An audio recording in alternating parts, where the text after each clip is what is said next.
يا أيها الذين آمنوا لا تتخذوا عدوي وعدوكم أولياء تلقون إليهم بالمودة وقد كفروا بما جاءكم من الحق يخرجون الرسول وإياكم أن تؤمنوا بالله ربكم إن كنتم خرجتم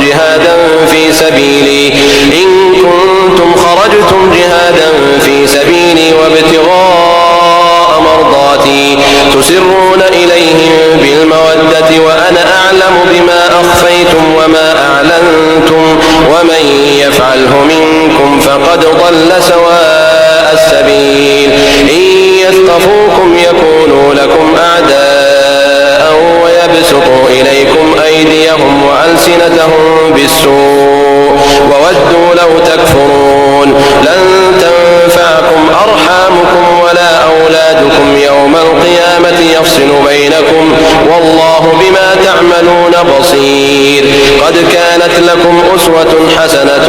في إبراهيم والذين معه إذ قالوا لقومهم إنا براء منكم ومما تعبدون من دون الله كفرنا بكم وبدا بيننا وبينكم العداوة والبغضاء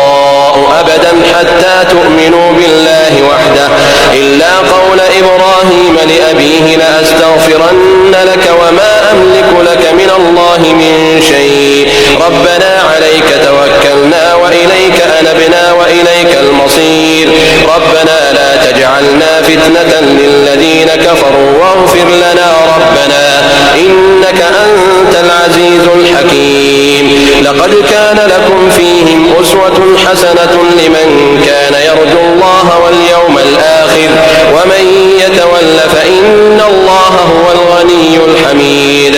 عسى الله أن يجعل بينكم وبين الذين عاديتم منهم مودة والله قدير والله غفور رحيم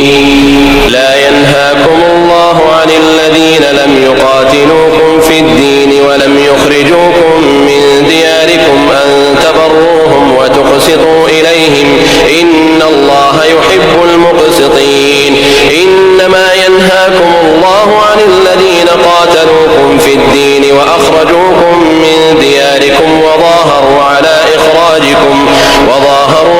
إخراجكم أن تولوهم ومن يتولهم فأولئك هم الظالمون يا أيها الذين آمنوا إذا جاءكم المؤمنات مهاجرات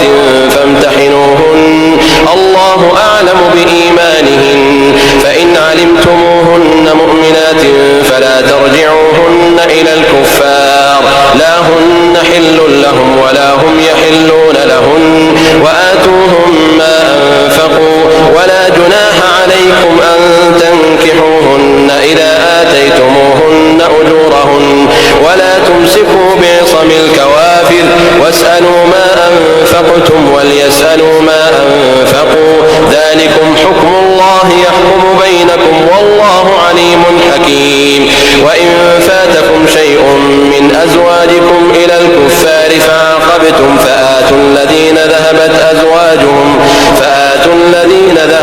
أزواجهم مثل ما أنفقوا واتقوا الله الذي أنتم به مؤمنون يا أيها النبي إذا جاءك المؤمنات يبايعنك على أن لا يشركن بالله شيئا ولا